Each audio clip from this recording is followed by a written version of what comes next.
Hello, ladies and gentlemen. Thank you so much for joining our podcast today. We are so much privileged and we want to thank you so much for being a consistent follower to us. We really appreciate your support and we appreciate all your help, especially in the running of this podcast. When we started this podcast, we thought of an idea of how to engage the community in terms of everything they want to share with us. This is a transparent and an open platform where we're going to share different kinds of conversations. And most of the conversations are going to be a community-touching conversations. We always have topical discussions where we have raw facts on what is happening across the county. And when we talk about that, we talk about politics, we talk about health issues, we talk about any other thing that involves the community. On the same, we always have social shows here at Turkana Weekly Trends, where we normally discuss, where we'll always be discussing issues in relation to the social life, like the show we had on a Friday with the Ugandan visitors we had at this show. And we want to say thank you so much for being one of our greatest supporters, especially you people. And as you sit right there watching us for this beautiful show, we want to say we appreciate and we sing your work and we see your effort. Today, we are so much privileged to have a conversation with a man we've been chasing for quite a while. And this is one of, I know most of you have been waiting for this show, and most of you would really want to understand a lot of things. And we've been chasing Kiyonga for quite a while until he confirmed that he's going to be with us. And lucky enough, maybe this might be our last show for this year. Might be, I'm not really sure because things can change and we can have maybe another discussion. And so we are so much privileged to have a visitor with us today. And in one of the topics that we're going to discuss is about climate change, politics, youth, and governance. I know that's one of the most touching conversation, and that involves the youth mostly. So if you're a youth, you are just there and you'd want to have a conversation with us, I'd really wish you follow us and be able to understand that we are here and we are listening. All the questions, I know the guy we have on the studio today is a guy we're going to have a raw fact conversation with him. Any other question, if you'd really want us to share, maybe ask him, you can just send comment on Turkana County News Online, the platform you're watching from. Just drop it there. We also have some video clips which we'll be playing a little bit later so that we can be able to have the conversation with it. So, Msijali, without further ado, let me welcome our visitor today. Karibu sana director. Thank you my so good much, my good friend. My brother. Imebidi nikuwe official kidogo. Unajua story ya COVID ilikuja, so I cannot shake your hand. Hapana, si kitu ilisha kitambo. But I mean, yeah, thank you. It's been a while. I know we've had quite some difficult time. Yeah. To have this show in place. Yeah. It was not my fault. I've had a lot, trying to run the calendar and making sure that things are in place before we create this time. This is a very important conversation that I also longed for, because I wanted to have this conversation with young people, whom I believe are keenly following this conversation tonight. So it's great to be here. Thank you. Nikorada. Ukorada leo. When I was calling yesterday, you're saying you're traveling. Takuja, nikifika tu immediately hivi. Traveling today, nikifika. We are going to have, and people have been waiting for this show. I had to. And it's a commitment. We have so many issues to tackle, especially right now, involving the youth. Issues to do with the governance at the same time. And we also have issues to do with politics, which is now, I think, is speaking in a different way as you watch around. A lot is happening, especially on social media and other platforms. Na inakuwa so much good opportunity for us to have this discussion. So, ulisomea one of the schools in Kakuma Mawapi. Let's start from there because you are the key person in this issue. We need to understand. Actually, part of the discussion will be involving about you, sana. So, basically, you want to know my journey? Yeah, journey. Your journey of school and all that. Well, Kakuma is where I was born and raised. And that is where I schooled for my primary education. I went to Pokoton Primary School. But before Pokoton, before Kibaki introduced the free primary education program, we could not afford, our parents could not afford to take us to school, to public schools. So, and we had other options, and we joined the refugee primary schools within Kakuma. So we spent. So the refugee was a free nini. Yeah, it was a free program. Yeah, UN was providing free education for the refugees. So, and it also had opportunity for young people from the local community. So, and us being the host community, kabidi tumefanya nini? Tumeingia shule fulani hapo inaitwa Unity Primary. So tumeingia Unity pale, focus hata iko masomo actually. Focus yetu, motivation yetu ilikuwa ni uji na food. That was our motivation. There was no focus on hakukuwa na hiyo goals ati nataka kukua nini, nataka nisome nifanye hivi. It was purely motivation, ilikuwa ni food, upate food, ukitoka uende uchunge mbuzi na ng'ombe. Kesho tena routine ile. Same thing. But the declaration by the Kibaki government then turned around my life and many other young people ambao tuligrow na wao. And that is how I got myself that was in 2006. Yeah, that was in 2003. Yeah, that is when now I began taking academics serious. And nikajua kumbe I can be someone important if I focus on this lane. So that is how I joined Pokotom Primary School. I did my KCP in Pokotom. Of course, after the hard work, I did well. I was privileged to join Kapsabet School in Nandi County for my secondary education. After 4 years, I joined Masinde Muliro University. I pursued a bachelor's degree in natural resources management. 2022, I went back to Masinde again and enrolled for my master's in climate change and sustainability. The same path? Yeah, so the same path. Yeah, so that has been my academic journey, where we are today.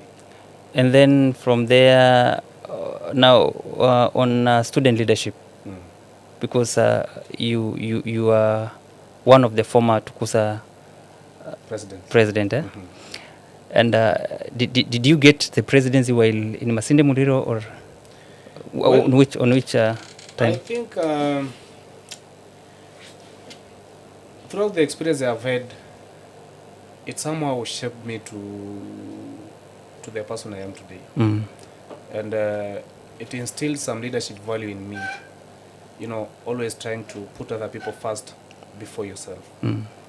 And I began that journey back in primary.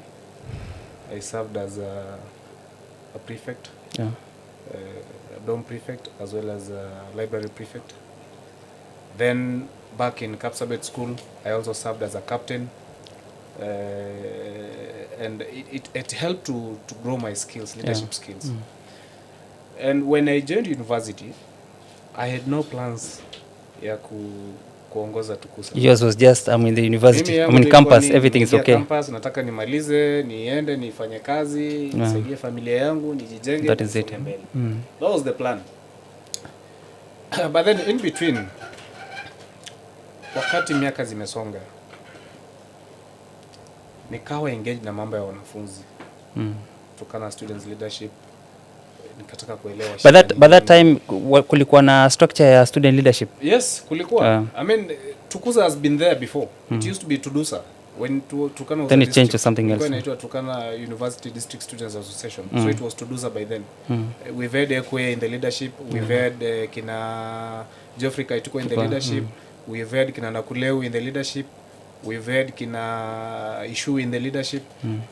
All the Turkana leaderships, our kina Namaru wote wamekopwa hiyo Tukusa. So I think at some point leadership ni kama you'll just identify that someone is more into leadership at an early leadership, especially in the educational sector. Well, it depends. Again, there are those who have been in that space again na pia wajemeke it to the national leadership platform. It's a responsibility and how you decide to make it happen.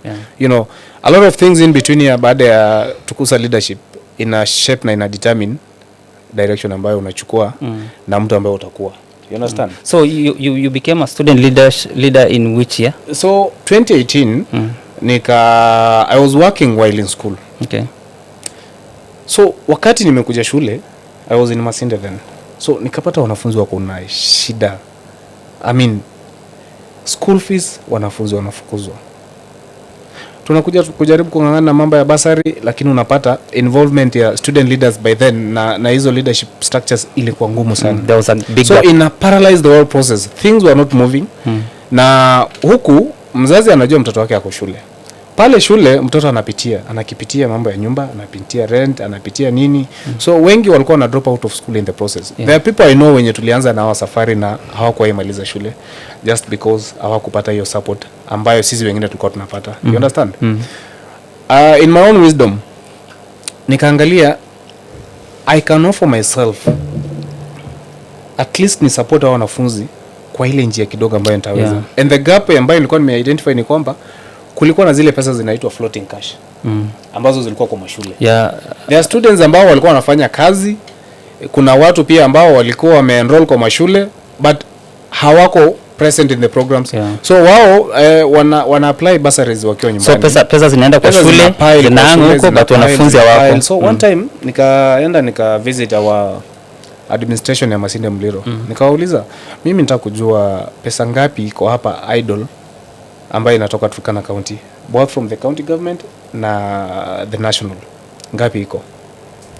You know, wakanipatia time, wakaniambia acha utupatie time tuangalie through the files, then we compile tuangalie kwa records tuko na nini from Turkana County, but be rest assured pesa iko. So you understand? So mimi nikajua kuna opportunity hapa ya kusaidia wale wanafunzi hawana pesa. And the only one is kusaidia wanafunzi. Na unakumbuka by the time nilikuwa naenda kuuliza hiyo support, nikaulizwa who are you in the student leadership? Are you a student leader? But then I was nothing. So nikasema no. I need to get a space and a platform to support these students by claiming hii pesa ambazo ziko idle ziko hapa. So and that is how I got myself in the student leadership. In fact, race ya Tukuza nilijoin 3 months to election. I was nowhere in the race. And initially the idea that you came about the floating cash ilikuwa imeenda through. So kuna watu walikuwa wameanza kufanya campaign, wamefanya nini, hata mimi I was supporting some people and all that. You know, by the time sasa nilikuwa na declare my candidature, and I did it in a very funny way. It was just an AGM ya Masinde, Turkana students within Masinde. And nikaamka tu nika declare, watu wakacheka wakasema no it's too late, you know and all that. And we had other people who are more experienced ambao walikuwa kwa leadership ya Tukusa before in junior position, ambao sasa walikuwa wanajua utamu ya hii Tukusa ni nini. I said well, inaweza kaa nimekuja late kwa hii race, but I believe given an opportunity and a platform to speak to these students about my agenda, the vision I have for them, watanipatia nafasi. So fast forward tukaanza hizo campaigns nini tukaingia. I traveled, nilikuwa natembea mashule zote, nazunguka naongea na wanafunzi. Every platform that I got with students niliwa convince kwamba I had better ideas to transform the student leadership and to support wale wanafunzi wetu ambao wako vulnerable within the institutions.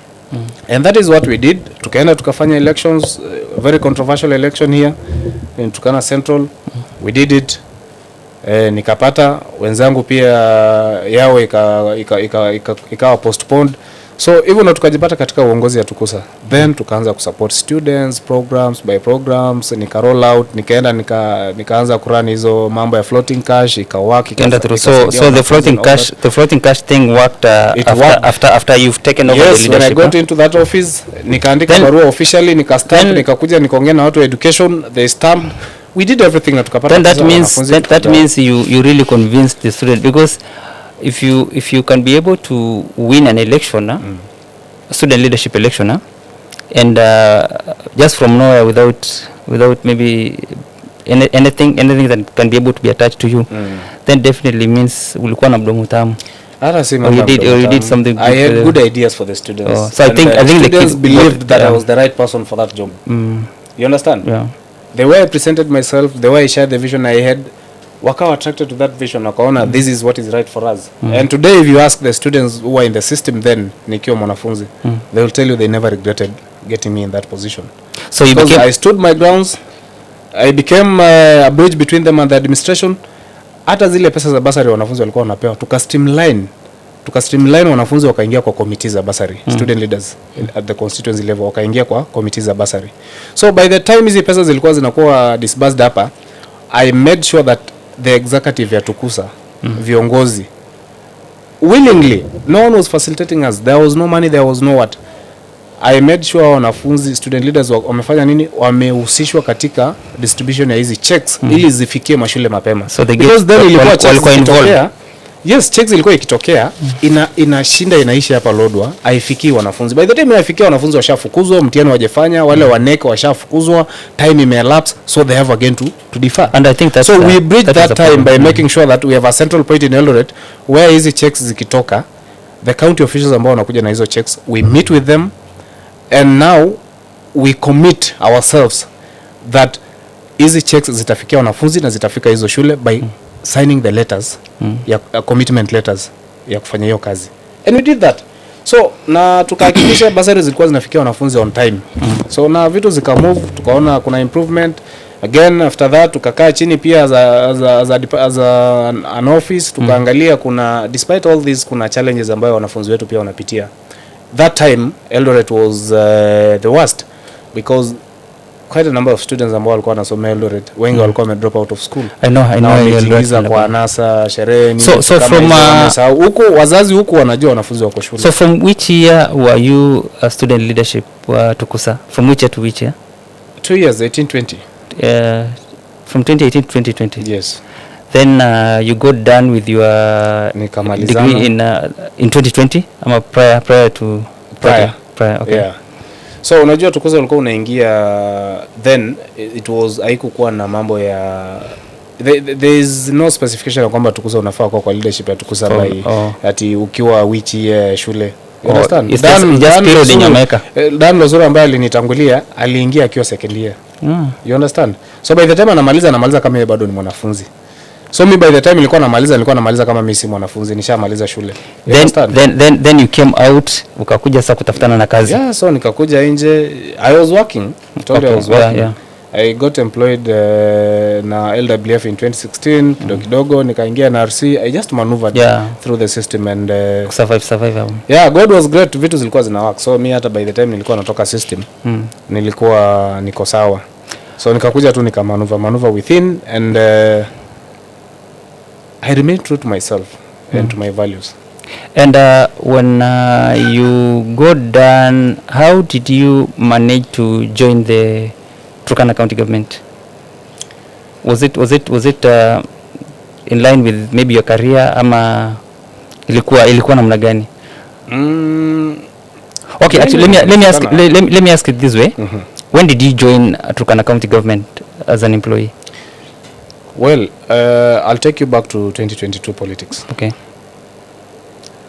I resigned from the organization I was working with in 2022 kwa sababu ya siasa ya 2022. I had a candidate. I was supporting Honorable Munyes, the former CS. Yeah, we know. Tunajua ulikuwa mtu wa Munyes sana. So nilikuwa kwa secretariat team. You understand? That top management team ambayo ilikuwa ina coin your vision, selling that vision to the people and making sure that all the policies that were in place ziko, zina resonate na what the people want. And because that was ilikuwa inahitaji commitment from me, I had to resign from where I was working with. So nikakuja tukafanya politics, ndio hiyo tukasukuma gurudumu. So mambo yetu haikusonga. As you know, kawaida mkienda mchezo yeyote lazima kuna mshindi. Yeah. So mshindi akapatikana. Wakati mshindi alipatikana, and again I was also a chief agent. So we lost that election nikiwa naona kwa macho yangu. Si ati kama naambiwa. Kama niko kura zinahesabiwa, niko naziangalia na tally. Everything was falling right in front of your eyes. Right in front of my eyes. So nahesabu tu, niko tu mimi pale niko na update mzee, ni kumwambia tu hapa kunaenda kubaya. Hapa mambo ya maji hapa nini. So mimi healing process yangu ikaanza kama tunahesabu kura. Yeah. You understand? Because you could see things the way they were. Because na nikakubali. Mimi I've always learned to accept things as they are. Unaelewa? And by that time I am a believer that Mungu akona sababu ya kila kitu. And by that time Munyes was against you. Munyes alikuwa anasimama against you. There were candidates. It was not against anyone. Munyes was a candidate. The current governor was a candidate. Lodepe was a candidate, and I think Atol was also a candidate. So there were 4 candidates. So basically you are campaigning against the current governor. Make sure kwamba your team ya Munyes. I was not campaigning against the current governor, but I was campaigning for Munyes. Not really, because not really because if you are campaigning for someone, then definitely you put all your effort into making sure they win. Exactly. And you don't want any other person to win. That is what I did. I gave my best. Not that I had no power to determine who will win and who will not win. Now let's go on. The candidate I supported didn't make it, so and my healing process began in that room wakati tulikuwa tunahesabu kura. So when things went south, tukakaa chini, tukaitana, tukasema hey, so mambo imeenda. In fact mimi mwenyewe nikaongea na mzee. I told mzee, now you see yote ni mipango ya Mungu. And there is nothing suspicious. Hii kura governor ameshinda bila kuiba, bila ukora yote, bila kufanya nini. Yeah, because you are there. Na mimi naona tu ni heri nenda ukadeclare kwamba you've accepted as the results venye iko, and we will support the governor. And that is what Munyes did. He was among the actually he was the first to congratulate governor even before official results itoke. You understand? Yes, I told him, and Munyes is someone who has a clean heart. Pia akakubali akasema mimi, in fact these were his words. Akura mturuko na robo iberen. Mturuko na itia kunete. Atia kut. Atamare toku epilo. Kwa hivyo achamade. Those were his words. And early in the morning tukaenda press, akamaliza na tukafunga tumekaa nyuma yake tu. Tukarudi, yes, tukarudi Kakuma, tukaenda tukakaa chini, akatuita akatuambia now akatushukuru, akasema asanteni kwa kazi ambayo mmefanya. So mambo imeenda vile imeenda, but ninaamini kwamba Mungu atawafungulia hata nyinyi njia kwa yale mengine ambayo mnatafuta. So county government is not the end of your life. So mjaribu pia kutafutana na vile mtaishi kwa street. Na candidate na huyu governor ambaye ameingia, given an opportunity, support is the governor. And I think that's a good way of tuliachana. You understand? Yeah. So venye tuliachana hivyo, mimi naye nikaanza nikachukua 1 week nika reset. So kuheal kwanza vizuri. Healing began kwa room tukihesabu kura. So nika reset. Now baada ya ku reset, si ndio nikaanza ku apply kazi. Nikaanza I think after a week or 2 weeks nikapata kazi na Friends of Turkana as to coordinate a research along the Kenya-Uganda border, between Kenya and Uganda. And I think that is the most important thing. When you have papers, they can at least open ways for you at some point. As much as maybe we can have an additional advantage of having connections, but at the same time, ukikuwa na papers yako, it's a leverage and it can push you further. I agree. So you got the job which year? That is 2022, so, 2023? Yeah, that was 2022. I think election ilikuwa August, sio? Yeah. So that was now in September already nilikuwa nimepata kazi. Nika reset, I deleted everything in my Facebook, all the memories ya siasa nini and all that. I was now a clean man. I'm not a politician. I want now to get into the social space, interact with people without any grudges and you know, earn a living out of it. So, and that is how I got in that space. Nikaingia hiyo kazi ya Friends of Turkana. I worked with ICAL, trying to, you know, we were working on a research that was trying to look into the nexus between climate change, peace and security along the Karamoja Turkana border. So I did that, and after a month or 2, I got an opportunity to work with IRC in the livelihood sector. So I worked with the IRC. Hapo yote, so mimi now politics hakuna. And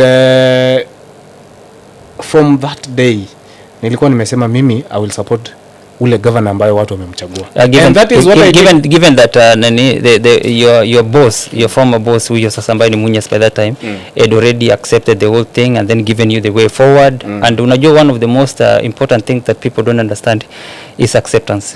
The moment you accept your things have not gone the way they were supposed to go, and so I have to find an alternative way of moving forward, because you cannot keep holding on to something that has already gone a different way. And so and I love the fact that you said something. You went to your social media and you deleted everything because I didn't want people to define then me when ule mzee mwenye watu break awezi kukugona. I didn't want people to define me by based on that political period. I wanted people to see the other side of me, that now politics in Asia and it's time to work, it's time to serve the community, it's time to earn a living. You understand? So we got into politics, things kaenda vile ilienda, now it was time to restart and redefine a new direction. You get? Yeah. So IRC hivyo after IRC ndio hiyo nikakuja nikajoin county. So after Falls you went to IRC? I went to IRC. After IRC, that's when now I joined county. Now I want to know how you transitioned to the county. Was it, did you most people tend to see you're very close to the governor.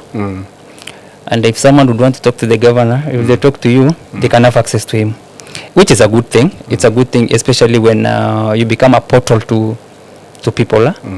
And congratulations for that. That's the first thing. Did you show interest in supporting the governor before you got the job or after you got the job? Well, that's what I was saying. And just before I get to that, you know, unajua Sofari wakati mko siasa, a lot of things will be said about someone. Exactly. And if you don't get close to that person, you get to understand this person better, you will buy. Yeah. You get? Do you know, after I got close to Governor Lomorukai, I realized all the things that were said about him during the political period. I'm a little bit interested. Hakuna hata kitu ambayo ningeza relate nayo. Let me tell you. Niko interested kidogo with something, yeah?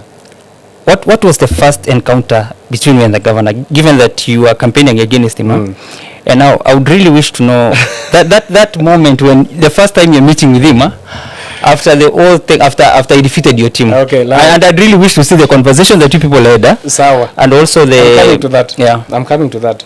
Now, that happened in Uganda. I had gone to visit kraals in Kobebe Dam in Uganda. The Turkana kraals and the Karamoja kraals ambazo ziko huko na Jie. So I was going to have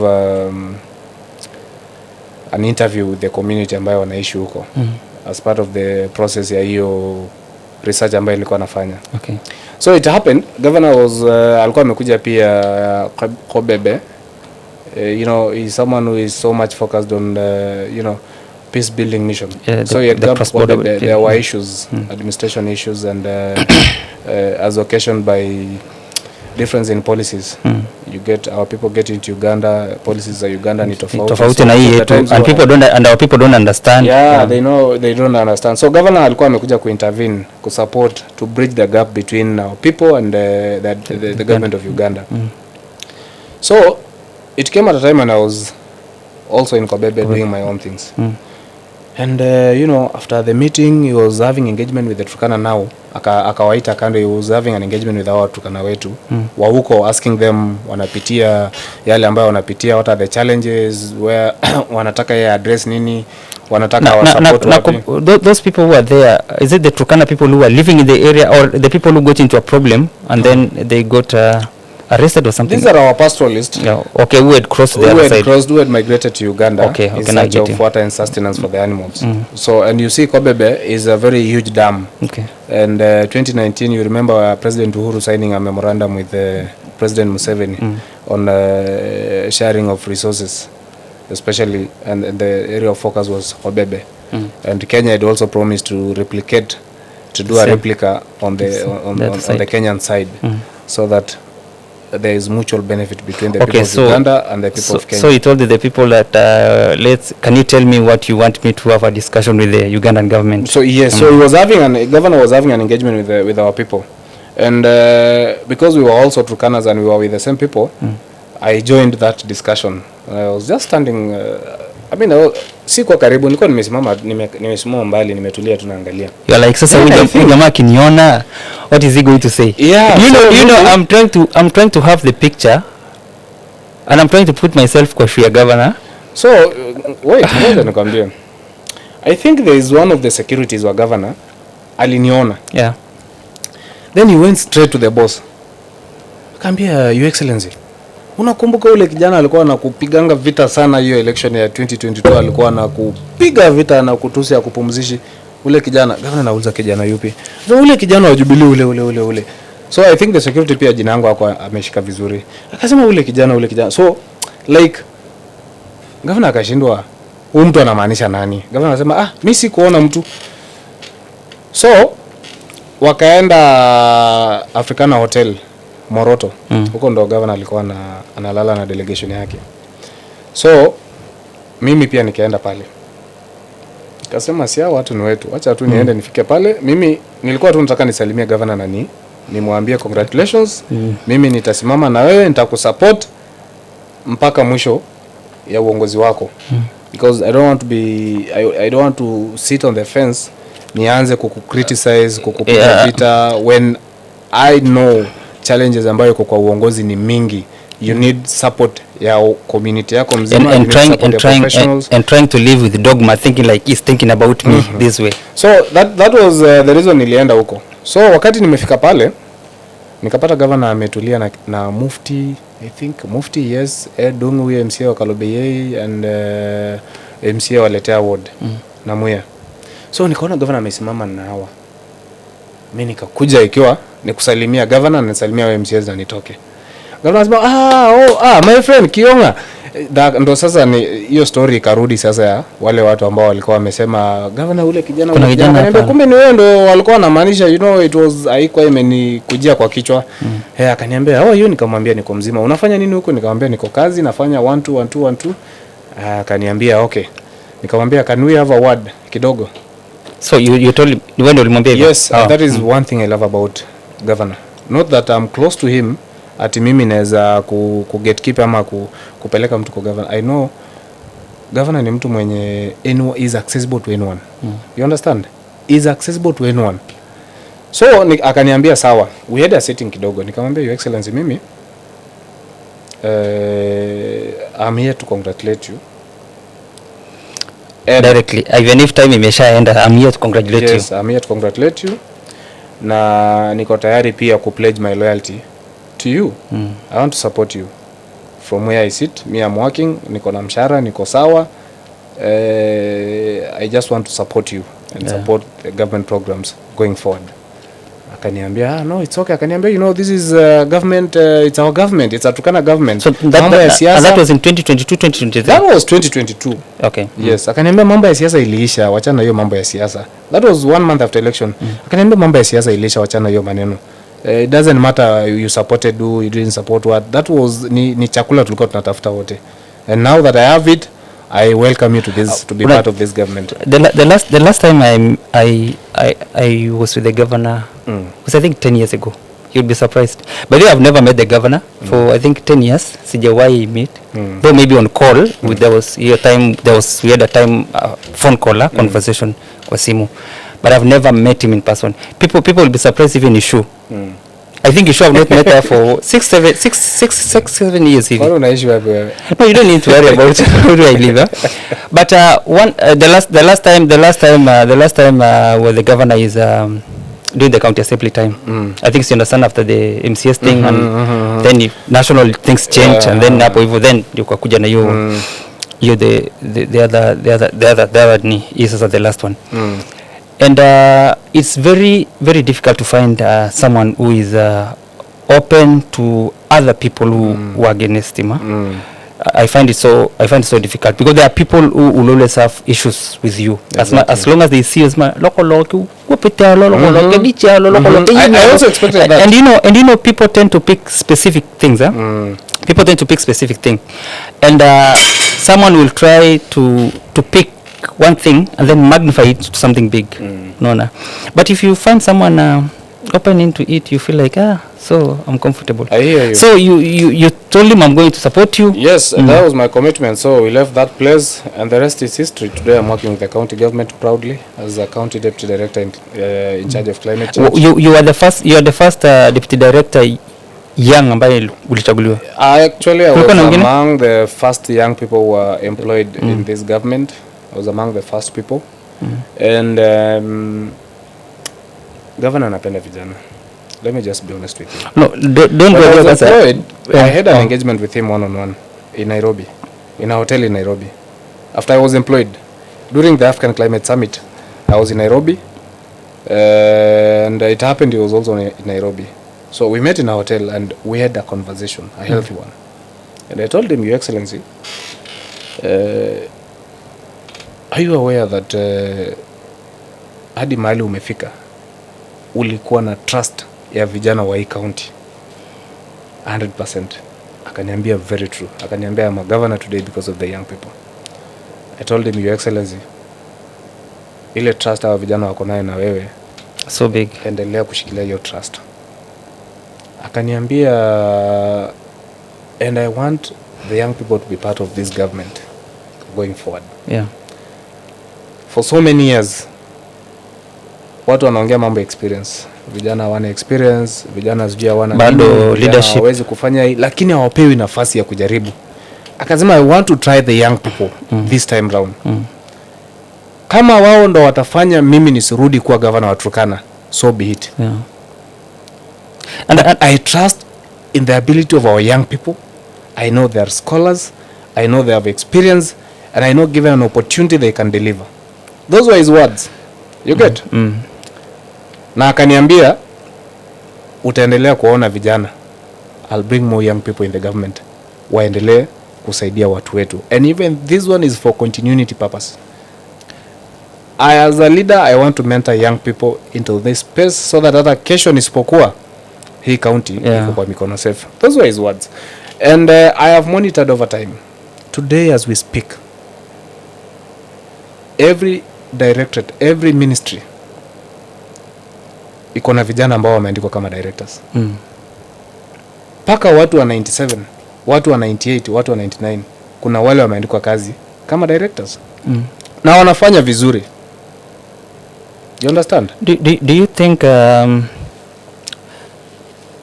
have you ever, maybe in one or the other, in terms of getting kind of position, or maybe not actually about you, but maybe you got from the social media, from people talking about like the governor is much focusing into the youth, and he seems to have forgotten about the other thing. I don't want to say the old people because everyone is young. We are forever young. I know what you mean. Unajua?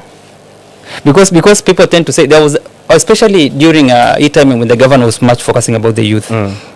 Deputy director, co-director, and then some other people were given some position. Like you'd say, okay, jamani mdogo, but you know, isn't he? And the people are like, maybe the governor may break a barrier of something in terms of how he's done things different compared to the previous predecessors working. And people are like, maybe the government is going to fail or something, because people tend to believe about experience.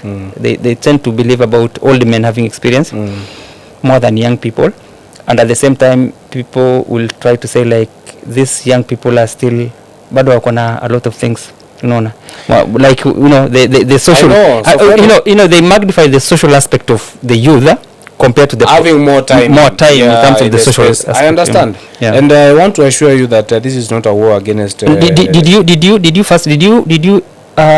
you experience such a kind of thing? Did you hear about maybe people complaining about the governor focusing much on the youth? Let me tell you, we have seasoned professionals and we have seasoned politicians in this county who don't believe in the power of young people. You understand? And the moment governor started embracing young people, wakawa very uncomfortable.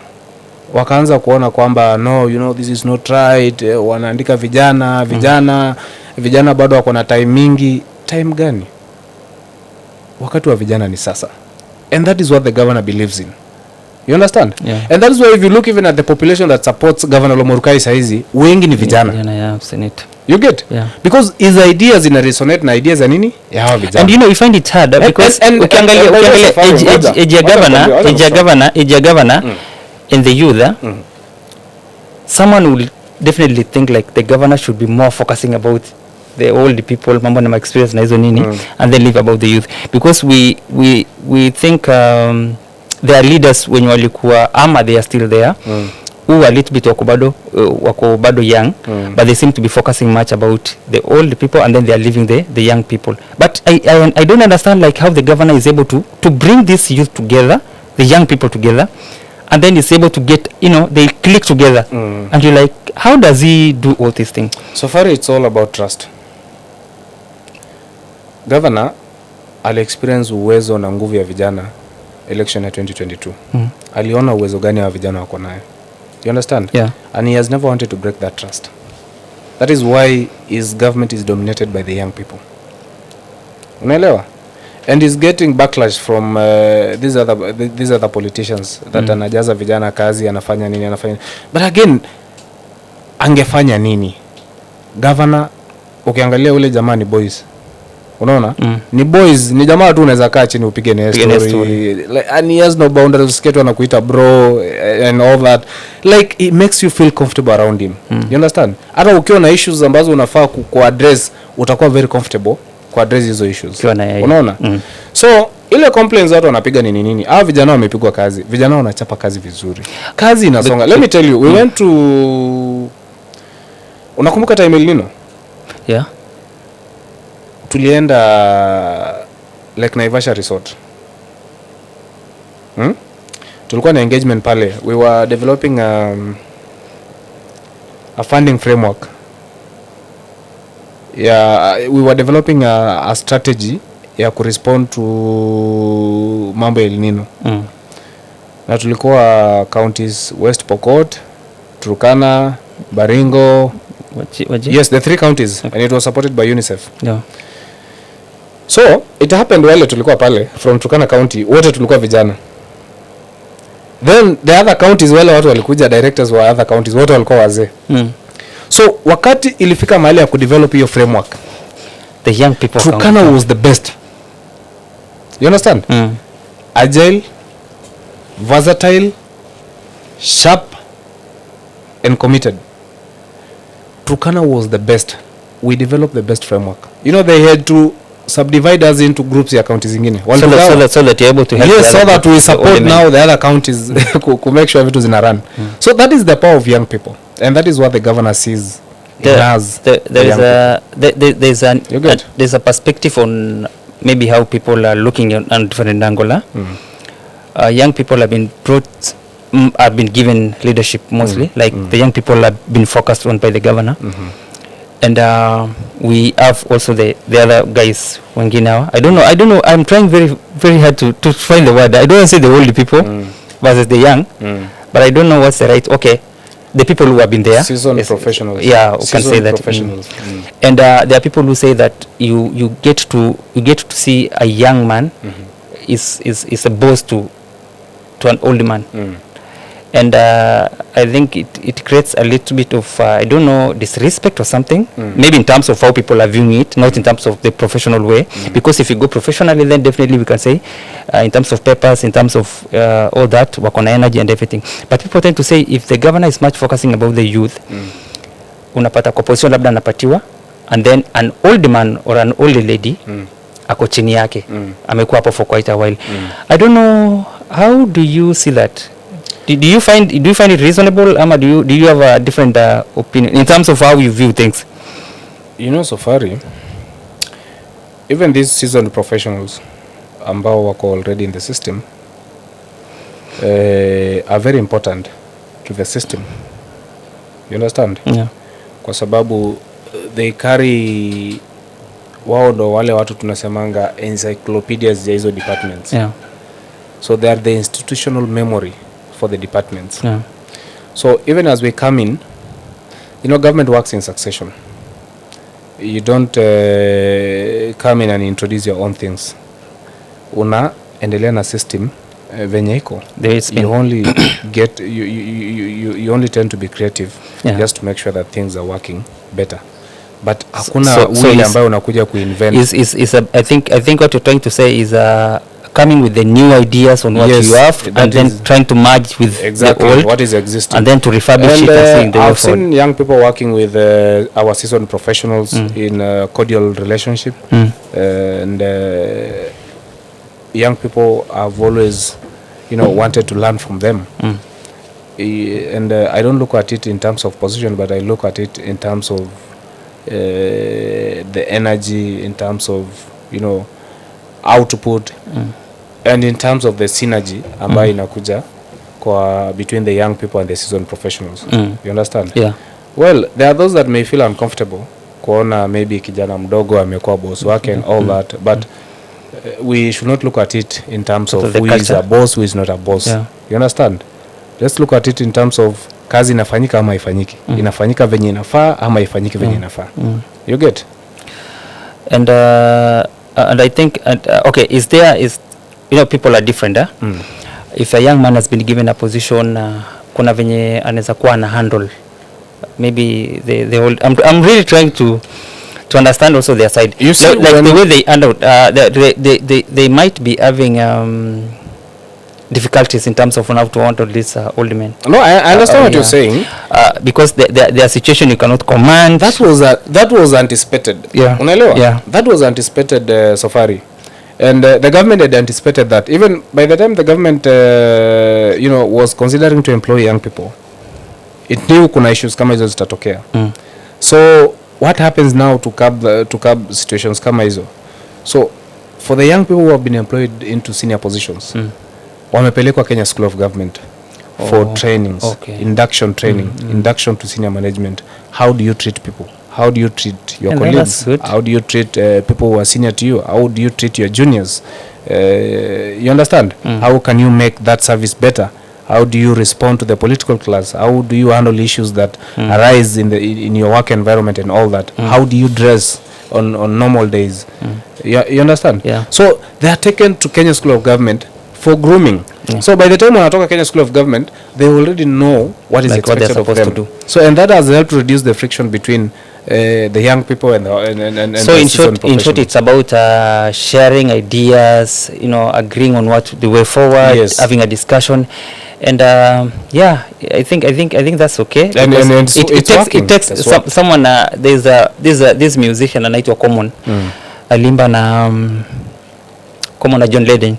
There's a part he says it takes the wisdom of elders and young people's energy. No, like we need the wisdom of elders and the young people's energy to be able to move the country forward. You have to blend the two for things to work. And I love the idea that the governor is having, like in terms of engaging the young men, because these are the people who are sharp.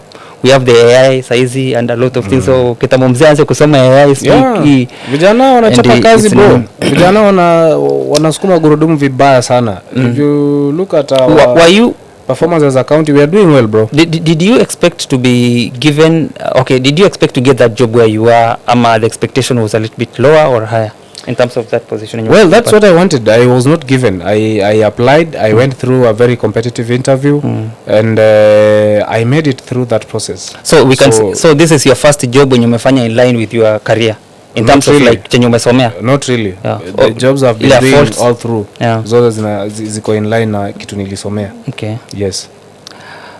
Okay, so we going deeper into politics, and there are also people who seem to have been sidelined, because you are in Yes Camp, alafu you decided to support the governor and be able to be with him, and then there are people also who supported the governor, and it seems like they have been sidelined, and they seem to be forgotten, wamekuwa sidelined, and maybe they tend to say the governor is focusing much onto the new people wale ma opposition wenye walikuwa wanampiga vita compared na ule mwenye alikuwa anamsupport.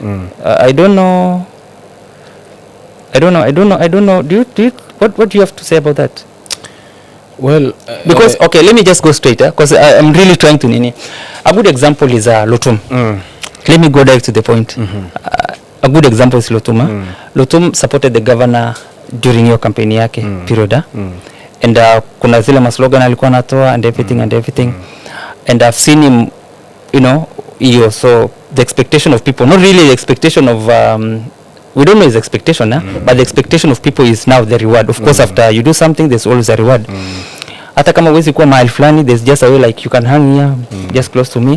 I get you. And that thing has steered a conversation on social media for a while. I think for some time I've been observing it, kuiangalia, and I don't know why, because if someone was close to me who's been supporting me, then definitely I'll always put them on the list. Sofari, looking at the person of Lomorkai, the governor, is someone who believes in a united front. To him, siasa iliisha, kampeni iliisha. Ni kazi na ni utumishi kwa wote. Kama slogan ya askari ya jeshi. Unaelewa? Yeah. He wants to serve everyone. He doesn't want to look at it like huyu alikuwa ODM, huyu alikuwa UDA, huyu alikuwa Jubilee. Yeye ameshachaguliwa, ni governor wa Turkana. Party zimeisha, ni wakati wa kuunganisha Turkana, ni wakati wa kuleta watu pamoja, ni wakati wa kusaidia vijana wote. You understand? Yeah. And because he is a human, na pia ako na ile human feeling ya kwamba kweli hii chakula nilitafuta na nani, so ni wakati wa kugawa hii chakula, lazima kila mtu pia apate share yake ambaye anaweza. Unaelewa? Yeah. So he did that. Kwa hawa vijana ambao nimekuambia wameandikwa directors, wengi wao walikuwa na support governor, walikuwa ni vijana wa UDA, wa ODM. Ndani kuna vijana wa UDA. Ndani kuna vijana walikuwa na support Jubilee. Ndani kuna vijana walikuwa na support Wiper. Ndani kuna vijana walikuwa na support these other chamas, Roots Party. Wote waliandikwa kazi. You understand? Na Lotum did a great job. Kweli alipigana vita kama mwanaume na kama jeshi. You understand? Yeah. And wakati governor alipata kazi, Lotum was among the first people who were employed. Just a minute. That's a disclaimer. So that's opinion yenye anashare na mimi. No, ni ukweli. If I was I'm playing with the disclaimer of Turkana County News Online. I'm just being realistic. So wakati governor alishinda kura, among the first people who were employed ilikuwa ni ndugu yangu Dominic. You understand? Not that alipatiwa kazi ya director ama alipatiwa nini, but he has a position in the liaison office in Nairobi. So that was the first job alikuwa amepatiwa. So that was the first job alipatiwa. Si ati alikuwa amepatiwa. The first job yenye anafanya mpaka saa hizi. You mean Lotum is working? Yes, Lotum is a staff of the county government of Turkana. He's working. He's in the liaison office ya Nairobi. I didn't know that. And the disgruntlement ambayo imetokea saa hizi ni ile tu, of course there were prior agreements and all that kwamba anzie hapa, as you graduate, as you get experience, as you gain experience, I'll get you something better that is consummate to the effort ambayo uliweka kwa hii siasa. You understand? So and ikawa hivyo. I think Lotum has been patient, akasoma akamaliza shule pia ambayo alikuwa ameambiwa maliza nini. So ikafika mahali alikuwa anatafuta opportunity ambayo pia alikuwa na feel kwamba alikuwa na qualify and he really wanted that position to support the governor in delivering the 9-point agenda. So kukawa na interviews ikafanyika nini and all that, and I think another young man akapatiwa hiyo nafasi. Of course wote walikuwa deserving, wote walikuwa qualified, and so in his own wisdom governor akaambia Lotum, niko na nafasi yako. I still have your promise. Sija kusahau, but wacha nipange venye nimekusudia. You understand? Yeah. So that opportunity was the information the governor was planning to fix nini. Was it something maybe you discussed with the governor? Yes. Were you part of the whole team as they were discussing? Yes, and I'm coming to that. So governor ikawa ni kwamba hii kazi Dominic, hata usipopata, I still have another opportunity for you, and kama tu hiyo ya director uko na nafasi, just relax, vumilia. It's not that hauna kitu, nilishakupatia kazi kidogo, unapata mshahara, you're okay and all that. This was a round table discussion. Yeah. Tumekaa chini kwa meza. So akamwambia, if you don't get that opportunity, you will get another better opportunity still in this government before tuingie siasa. So wewe tulia, wachia mimi nafasi nipange serikali. You understand? Yeah. So that is how things were. And even after interviews, after hiyo kazi kupeanwa, of course it was given to another competent young person who is also competent and deserving. Akapatiwa hiyo nafasi after stellar performance in the interview. So I met the governor in Nairobi after hiyo nafasi kupeanwa. Yeah. I was with Ali Michael, and I remember at that time I even called you. You remember you speaking to the governor? Yeah. I called you, sindio? Yeah. That time, hiyo siku yenye nilikupigia simu, that very day I was sitting with the governor with with Ali Michael and Chitu. You get? Yeah. So, and the question ya kwanza yenye governor aliniuliza, kaniambia, how is Lotum? Kamwambia, Your Excellency, I think Lotum is okay.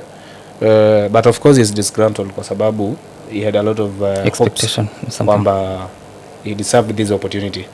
Akaniambia, you know, I woke up today with nimeamka tu nikiwa namfikiria, so I want to call him before the end of the day. I want to call him and just assure him that I still have good plans for him. There is an opportunity for him. Atulie, asivunjike moyo. Nikamwambia, yeah, Your Excellency, that will be okay. Please extend as you had thought, please mpigie simu. Do the same. Mpigie simu umueleze so that yeye pia ajue kwamba there is that opportunity and wewe uko na nafasi yake that umemtupa. So ikawa ni hivyo. Tukaongea yale tuliongea hapo, tukamaliza, tukatoka. Ali Michael mwenyewe hana kazi. You understand? Hana totally hana. So akaambia Ali Michael wewe mimi nitakupanga baada ya kupanga Lotum. Ali Michael survivor. So akaambia Ali Michael wewe tulia. Wacha mimi nipange Lotum kwanza. I'm done with his seniors. I want now to panga there is a way he has classified us. So akasema I'm done with the seniors wa Lotum. So now nataka sasa kupanga Lotum. Nikimaliza Lotum then nikuja kwako wewe Ali Michael. Ali Michael akasema no, it's okay Your Excellency.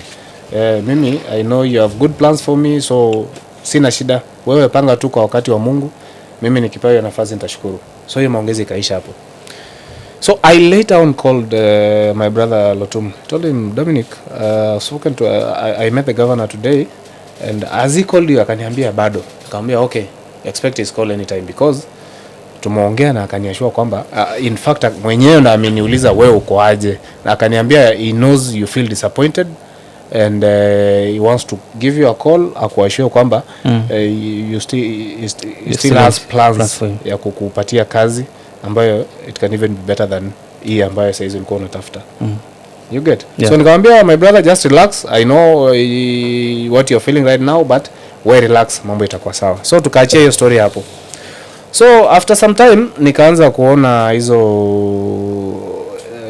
post ambazo Dominic alikuwa na make this and that, this and that, learned not learned, qualified not qualified, competent not competent, and all that. So of course I know it's as a result of being disgruntled and feeling like you've been cheated on. You've worked you've done your best, but you've not been rewarded as per your expectations. So you get so nikaanza kuona hizo vitu. I even at one time I even reached out. I told him, bro, I don't think this is the right way to do things. Yeah. I mean the old man promised that, and he promised that he has an opportunity for you. It can even be better than this one. So why can't you just be patient, alafu tuangalie mambo inaenda. So I think tu na mambo mingi ya siasa katikati hapo, mambo ikawa mingi. Can it be some other external pressures? I'm trying to think a little bit wider kidogo. Because now you're telling me kuhusiana na the discussions that you people had with the governor and the plans that the governor had for him.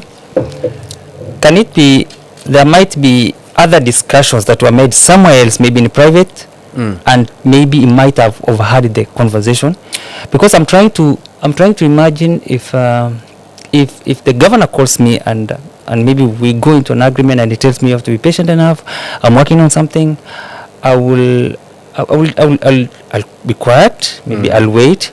But looking at the way things are unfolding, I am looking at it, it's a projection of something that I don't know if it's only work related issues, the promises ya kazi, ama there might be something bigger than that. Okay, that's the way I see it. Yeah. So well, because some of the people, and just have to be honest with you, some of the people who are friend of the governor, very good friends of the governor, and we were discussing with them, and they were like, oh no, that the Lotuma has a valid reason as to why is feeling dissatisfied.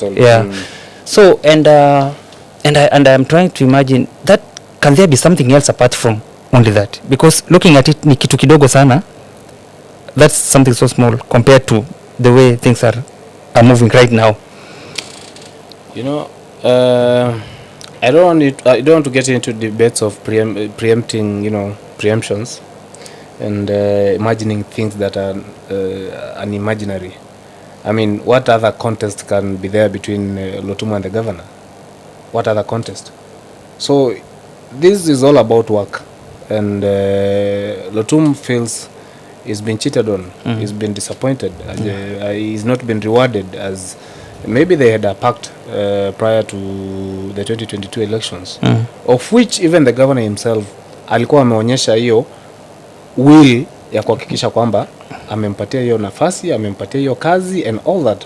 You get? Yeah. But then let me tell you, Lotuma hata angekuwa chief officer, ni ile by the time the government was being formed, hakuwa amegraduate. Umeelewa? Yeah. So the only opportunity ambayo ingemweza at that time as a good friend ni hiyo yenye governor akampatia at that time, akamwambia no, nataka ujishikilie hapa kwanza so that umalizane na hii and this and that, you sort 1 to 3 things, then now I get you to the right place. Governor alikuwa anajua aje sort Lotuma mpanga nafaa, and he had that in his plans. You understand? Yeah. So I also understand and feel Dominic, because as a human na saizi pressure, the economical pressure and all that, na mambo mingi, siasa, other external pressures, it can get you to that to such a place. And my problem is that to some extent I felt he went overboard, and he was so hard and on his criticism. You know, Sofari, there is a way I expect you as a friend, as a person who has walked a journey with me. I expect you, there is a way I expect you to reason, and there is a way I expect you to understand me and even things ambazo zinanikumba. Unaelewa? And it has always been said that it is not the knife that stabbed you ndo utasikia uchungu yake, but looking back and looking at who is stabbing, who is holding that knife, hiyo ndo uchungu zaidi. You get? Yeah. So hiyo mambo ingine mimi sijajua ambayo imekuwa Facebook and all that, because I tend to believe. Okay, governor, now the last time I spoke to the governor, he still has a place for Lotum in his plans. Is there a way, like now that you are close to the governor mostly, and is there a way you guys can be able to fix these things so that nothing is lost? Lotum is a very sharp guy. No, Lotum is an asset. Nothing is lost. And nako brilliant, because if someone can be able to stand with you during the political time when things are very hard, and I look at it like, is there a way like you guys can just be able to Sofari, nothing is maybe lost. Nothing is lost. Lotum is our friend, is in our circle. You understand? We meet, we discuss. We have no issue, nothing personal and all that. That's why you've never seen us writing anything, posting anything against him on Facebook. Because to some extent we feel like it's right to feel the way he's feeling. You understand? And nothing is lost. Only that I just want to urge him that, asiende overboard sana. He should not make this, he should not, break all the bridges. Awache tu mahali kidogo, mahali ambapo tunaweza repair. We sit down and we go back to the drawing board. At times it can be another strategy ya pia ku make sure vitu zinapatikana na mambo inasonga vile inafaa. So nothing is lost, and the governor is not si mtu wa vengeance, because I tend to believe kama angekuwa mtu wa vengeance, sisi hata wengine tungeipata nafasi ya kufanya. Now let's talk about now we did more damage than the damage Lotum is doing now. do you know unajua so si governor si mtu wa kubeba watu kwa roho ama mtu wa kuwa na issues, ni mtu mwenye anaelewa, hata yeye anaelewa saizi situation ya Dominic. Yeah, so I was trying even, I was Lotum as his son akirudi saizi aseme your excellency, you know, I felt cheated on, I felt this, you know, I was disappointed by how things were done. When last did you talk to governor will still atamrudisha bado na watakaa chini waongee na mambo itasonga. Kiyonga, when last did you talk to Lotum? I think when was that ni juzi tu when I was in Nairobi. 1 week, 2 weeks, 1 month? No, maybe it was last Saturday. It's a week we were in a fundraising in What was the nature of your conversation like? Was it a social thing or was it related to the same thing? Social, but again I was also throwing jabs on the same thing.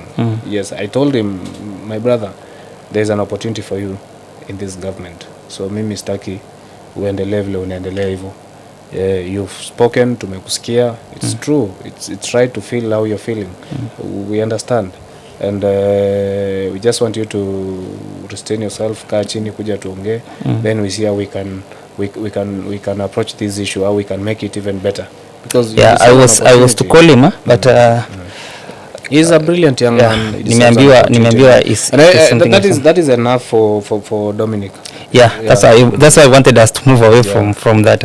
Now most as much as people would want to meet the governor, wanasema kwamba it's becoming very hard for governor to be accessed. Mtu kitambua mpate inakuwa ngumu sana. Which people who are saying this? It's not about which people, and I can't give you the people who have been complaining. You have to tell us how accessible governor is to his people. Very accessible. In fact, let me tell you, Sofari, you go to these other places, wananchi they don't even huwa waingi kwa boma ya governor. The interaction inafanyikia kwa ofisi inaishia hapo. But now this guy, watu wanaishi kwake 24/7. Hata saizi uende kwa gate, utafunguliwa tu, they will allow you uingie ndani.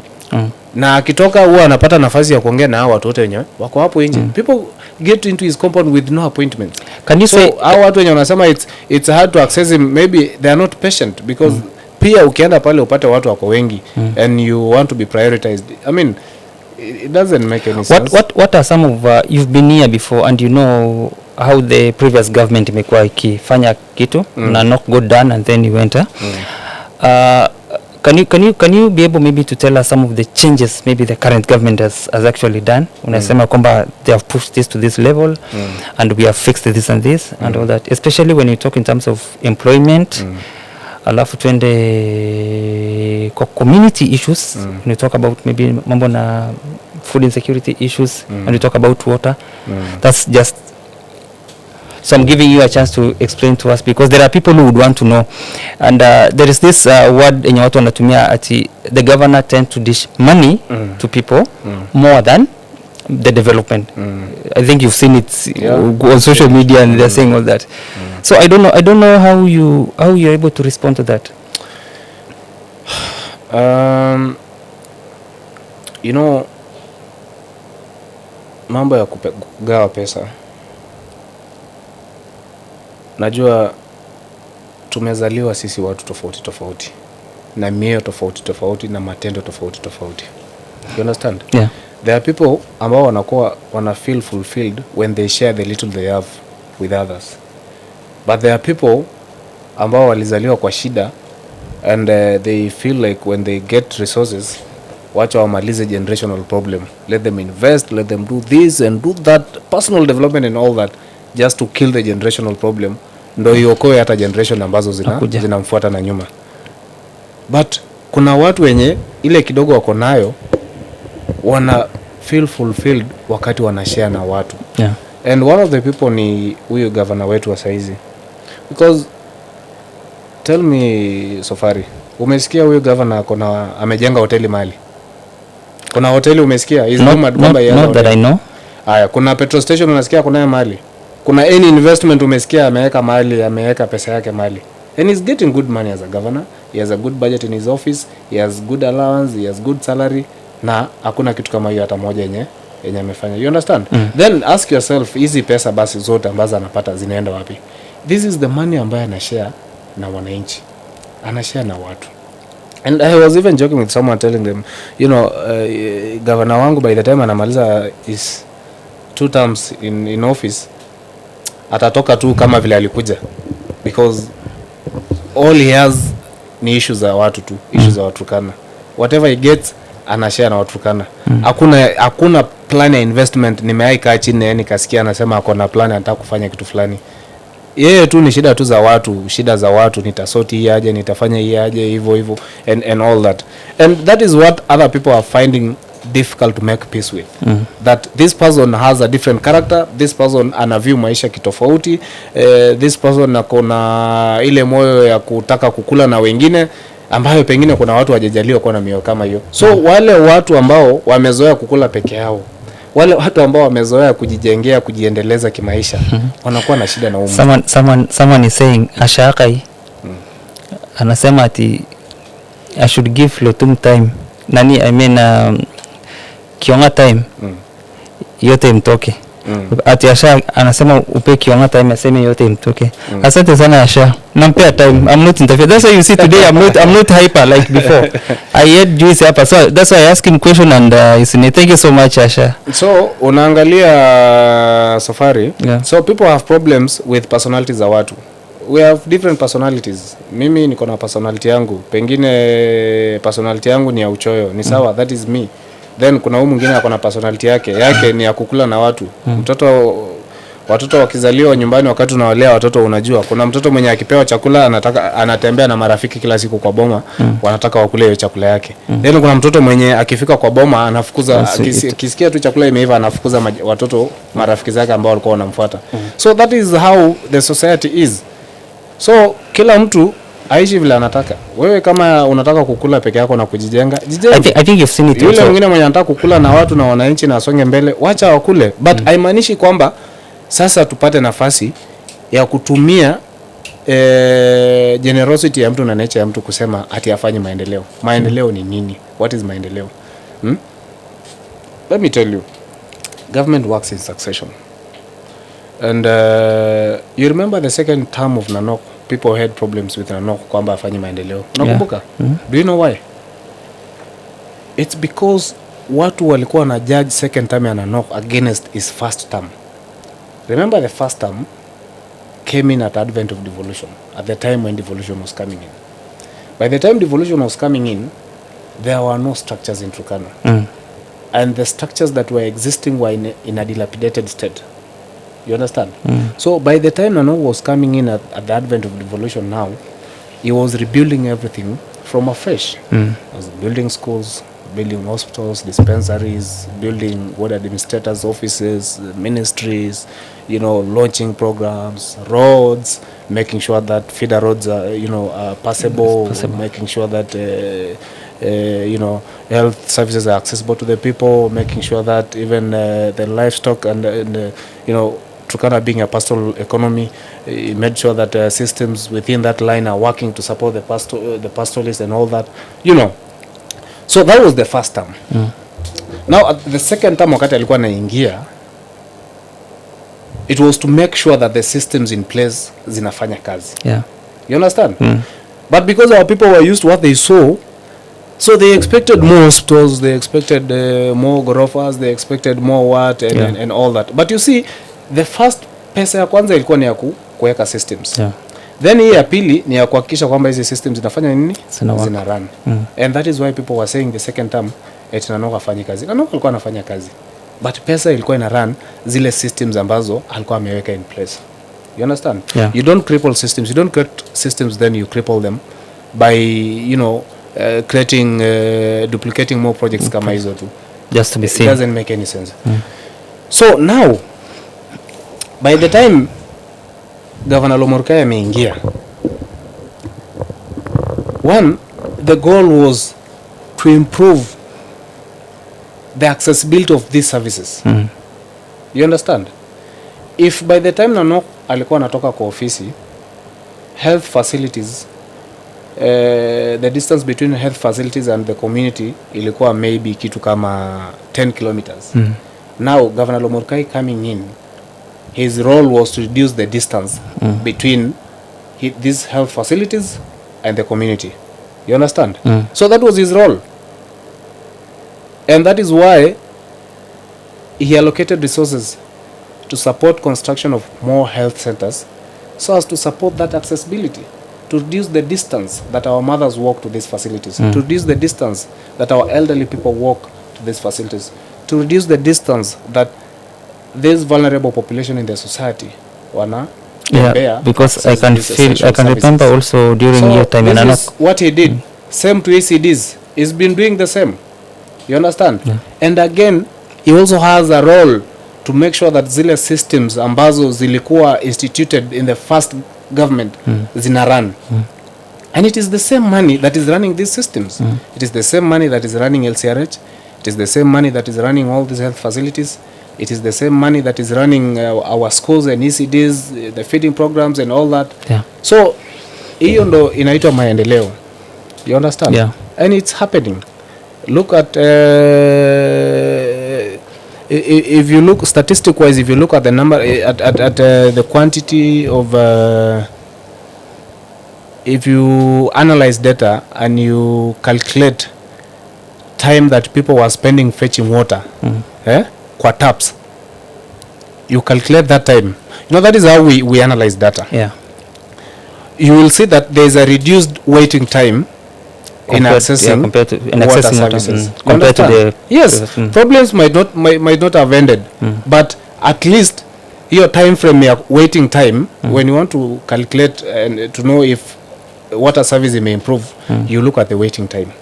Has it improved? Watu bado wanakaa 10 hours ndo wachote maji ama wanakaa 5 hours ndo wachote maji? Yes, shida bado iko, but has it improved? So that is what we are looking at. The number of balls ambazo zimewekwa just to support our community, efforts ambazo zimewekwa to support the aquifer ambayo saizi ina support community hapa. Of course, looking at also appreciating and recognizing that much as these systems are being put in place, kuna zile ambazo tunapoteza as a result of damages caused by climate change. You understand? Yeah. You see flash floods imekuja ikasweep ball 9. Ball 9 was one of the key water infrastructures ambayo ilikuwa ina support hii Turkana Central na maji, because maji ambayo ilikuwa inatoka kwa hiyo ball ilikuwa mingi sana as compared to the rest of the balls. So that was the game changer. But Kawalaze, I mean, Takwe likafanya nini? Ikasweep your ball 9 ikaenda. So now the government had to put another ball again to replace your ball 9. So the yield might not be the same and the output might not be the same. But was it fixed like ikafanyika the same way the other one ilikuwa, ama there were a bit of changes? Well, you see, when my hydrologist will tell you, unajua maji Turkana mostly inapatikana water tables ya Turkana. Unaona hapa kwa river banks, hapo ndo maji inapatikana kwa wingi. Na mimi nikihit saizi ball ambayo maybe na nipea output ya 50 meter cubic hapa, haimaanishi nikihit tena the other side hapo karibu nitapata the same amount. It can be different. Watakuwa na variance.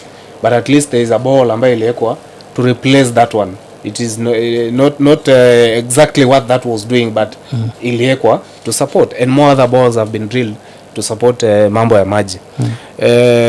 You see, Sofari, if you look at the budget financial year 24-25, water alone had an allocation of 81 million. 81 million. 81 million. 2024, 2025, that financial year, water alone had 81 million. You understand? You look at food security. Food security had 391.5 million just to support food security in this county, making sure that now looking just schemes have been rehabilitated. So I think now umekuja kwa figures, that's why you'll allow me to nini up. So when we talk about kuweka, you umesema 91 million. 91 million. Yes, nimekwambia 811 million. 811 million. And that one has been set aside for mambo na water. Yes, water. And what are some of the things yenye wanataka kuichange kwa water so that are there some specific ways yenye wanataka maybe kuchange ama to add some things so that the water can be accessible to the people That is the point. Yeah. The point is to enhance accessibility of water services to the people, making sure that there is enough water for the community, making sure that Is it drilling of boreholes ama yes, including drilling of boreholes, including hata kutengeza, you know, when we talk about water, usiangalie tu water for human consumption peke yake, angalia pia water for livestock, making sure that we have water pumps to support the livestock economy, the pastoral economy. You know, our people have been moving, crossing borders in search of water and sustenance. So there have been plans to make sure that we have water pumps, we have dams, just to support our people even as they migrate. You understand? The Kalokol issue pia tuna shida ya maji. I don't know, has it been worked on? Yeah, there is a good budget for Kalokol, and something will be worked on. You know, So Kalokol, mambo ya Kalokol ilikuwa like na- now the reason why I asked that is they have been going through tough time while shida ya maji.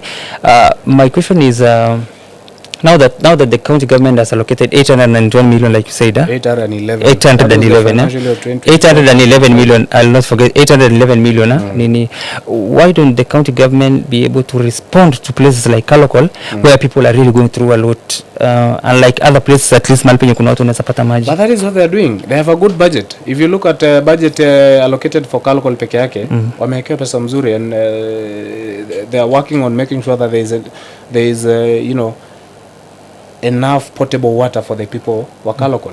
Mambo ya Kalokol, shida ya Kalokol ilikuwa systematic. When should they expect maybe quite done? Like Well, I problem cannot quantify because I have not looked at the work plan of the water department as to when that should be done. But I know they have a good budget to make sure that is complete. So I cannot ascertain the percentage of works currently mali imefikia, but I know. Thank you. Let's go. And there is money allocated. Let's go to food security. Food security, we had 391.5 million for food security to support rehabilitation of irrigation schemes within the county. You look at irrigation schemes in Turkana East, irrigations in Katilu, irrigations here in Takwel. You understand? So just to make sure that there is enough production for our people, even as we strive, even as we struggle during drought seasons, provide you know, relief services and all that, at least there are sustainable measures that we're putting in place to support the resilience building of our community. And you look at peace building, we've had issues across the borders. You look at Turkana County,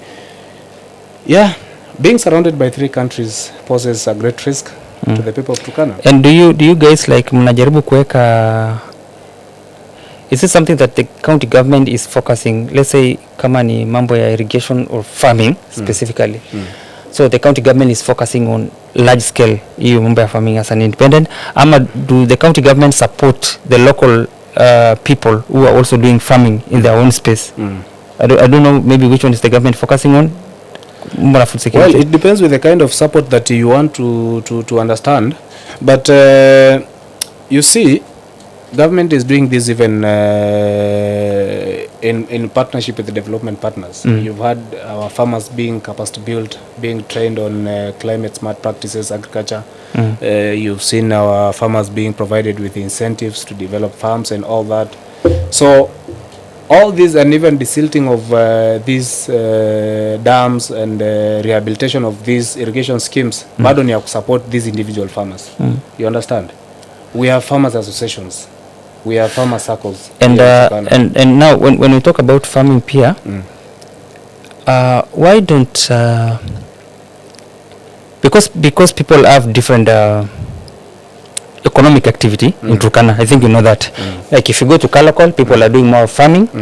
If you go to Turkana North, I don't know wanafanya nini. I think more pastoralist businesses. No, there is an irrigation scheme in Turkana. Yeah, I think specific. If you go to Katilu, ni mambo na farming. Yes. If you go to Murulem, the same thing.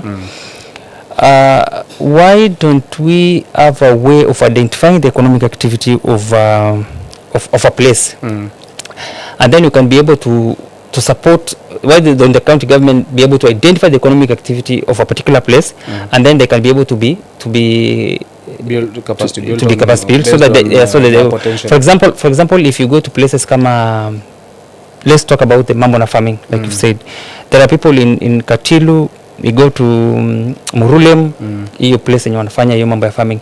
We identify these people. When you identify these people, you able to know what do they need. Wanahitaji nini? Wanahitaji mambo na farming equipment, wanahitaji mambo na seedlings, wanahitaji whatever thing they need. Then the county government is able to support them wakiwa hivyo. If you go to places like Kalokol, they identify kwamba what do these people really need. So you are able to give when you give the input, you are able to understand ya kwamba the output is going to be a little bit bigger. Same thing to other places. Sofari. That is exactly what the government is doing. Talk of Oropoi. Oropoi has a very huge potential in terms of apiary farming, beekeeping, bee production, honey production. And farmers in Oropoi are being supported. There is a good budget that has been allocated for farmers in Oropoi to support the apiary farming. You understand? People in Kalokol, it's not a rocket science to know that these are fisher for communities. That is what they do for livelihoods. It's fishing. It's not a rocket science to you, to me, or even to the government. So you've seen a lot of focus and efforts have been channeled to these people to support fishing as a means of livelihood. People have been provided with nets, fishing gears, BMUs have been capacity built with boats, including even glass fiber boats. You've seen these people being trained. You've seen these people being provided with motor engines, motorized boats. You've seen these people being supported with construction of cold chain facilities to support, just to minimize the post-harvest loss and all that. So it's been happening, and people are being supported based on what they do for livelihoods. You go to some parts of Turkana West, pastoralists are being supported in along the pastoral economy along that line. So that is what we are doing. You go to Moruedo in Kalokol. So Moruedo is in Turkana Central, in Kalokol. But you see, looking at what those people do, those people are pastoralists. So the government now is supporting in receding receding pasture along that place, just to support the pastoral economy. So our priorities are based on what our people are doing and what they are traditionally meant to do. So that is what the government is focusing on. Thank you so much, ladies and gentlemen. This is Turkana County News Online. Na kama kawaida, this is weekly trends podcast. You guys were saying I should not interfere because I'm seeing messages napata hapa, they are saying give Nani time. And just because of what Director Kiyonga said, there's a clip that we have prepared for you, and it's the governor during the State of the County address, which alikuwa mentioned about, the team has already gotten the clip, mentioned about mambo na capacity building the fishermen along the lake side. So wacha tuangalie clip and then we'll just back within a second. Disrupt livelihoods across the world, and Turkana is no exception. In line with the national government's greening agenda, which seeks to plant 15 billion trees by 2032, my administration has secured 4.8 acres of land in Kanamkemer for tree growing activities. The land will also be used for recreational activities. So far, the county has planted over 3 million trees as part of our climate. 8 fiberglass boats with complete fishing gear valued at 140 million Kenya shillings to communities in Lobolo, Napeget, Lokipetot, and Moruangwari. In Kerio Delta, the county issued 12 motorized wooden boats, and in Kalokol, we deployed 2 fiberglass rescue boats equipped with navigation systems to enhance the safety. We just like we've heard what the governor has said, more emphasis has been wameangalia in terms of mambo na fishermen na hiyo nini, and I think the same thing should also be applied on the other side in terms of kama mambo na farming. You see, when a lot of effort is put into something, the expectation of the outcome must be something that is tangible. The problem that people have is not about the government allocating money. In fact, when the information about the county government allocating money kwa mambo na fishermen and fishing nini, it was a good idea. But the issue is about now the outcome, the tangible outcome of what happens is the issue. Can we be able to have an outcome when inakuja in a clear way, where people can be able to see and even have an evidence, and then it's workable and it brings change? That is the issue that I would want you to clarify, because we want tangible things that can be able to, when the governor says I have allocated money, yeah, of course, but now can we have the tangible thing that people can be able to see now, sema kwamba change has happened, because people tend to believe in change when they see than when they only hear. Well, just as I mentioned, I think the same, you can just cover the same mambo pamoja na farming and mambo na water. Sofari, I have mentioned all that you need to hear, and maybe all that the audience need to understand, and all this is on record. We have the government blueprint, the CIDP. You can look at it. That is what guides the vision to the implementation of all these programs. So it's good at times we get to interact with these documents, so that we're able to understand the efforts that the government is putting in place. Now, and I said the government is so deliberate in supporting sectors based on the ability of our people. Along the shores of the lake, people are being supported along that line because these are fisher for communities. So all the services and provisions they are getting basically is to build their capacity in the fishing sector. Yeah. You understand? Yeah. So much as we understand there are also other malnutrition programs that owing to the fact that even as these people practice fishing for livelihoods, there are also other underlying social issues that happen in these places. And so there are also other programs that target to build their resilience in the same, like in the programs to support nutritional activities, building in along that community. Yeah. And if you look at the support that the government is giving our farmers, do you know we were able to produce 105,504 bags of maize locally? You Yes. can repeat that? You got me right. 105,000. Andika hiyo chini. 105,000. I get it. 105,504 bags of maize. I'm a sharp student, I get it. Yes, we were able to produce that. So that is an output already. Yeah. Based on what. Yeah, that is now exactly that's what I wanted. That's what I wanted. Yes. Because now when we say now we've pumped enough money into mambo na farming, we have given farmers mambo na farming inputs, we have given them the knowledge on how to do it, and then what do we expect? It's just like what you've said. Now the 105 bags of maize is now the output of. Yes. Yeah. So I think when the government does that, and you can be able to have a tangible kind of an output, then you can be able to say kwamba the county government has done something, because you can see it. And one problem with our people is that they want to see something happen na macho yao. Otherwise when you say this director Kiyonga ofisi yake imepatiwa how much, kitu kama 2 million ya kufanyia nini nyingine. I will also account what we are doing under the sector of climate change. Yes, I will account to that. Now and I mentioned, I told you wale ambao wana practice mambo ya ambao ni wafugaji, we are supporting them in pasture reseeding along that line. The government has also, you know, has deliberate plans to support our farmers wetu ambao ni wafugaji in making sure that their nutritional feeds in the name of junkao grass. So this is a new technology. There is a grass called junkao from China that the government is now embracing to make sure that in every world there is a production of junkao grass to support our farmers ambao ni wafugaji. Now another question yenye people are asking. Juzi kulikuwa na, there was also an issue to do with the anger in Turkana.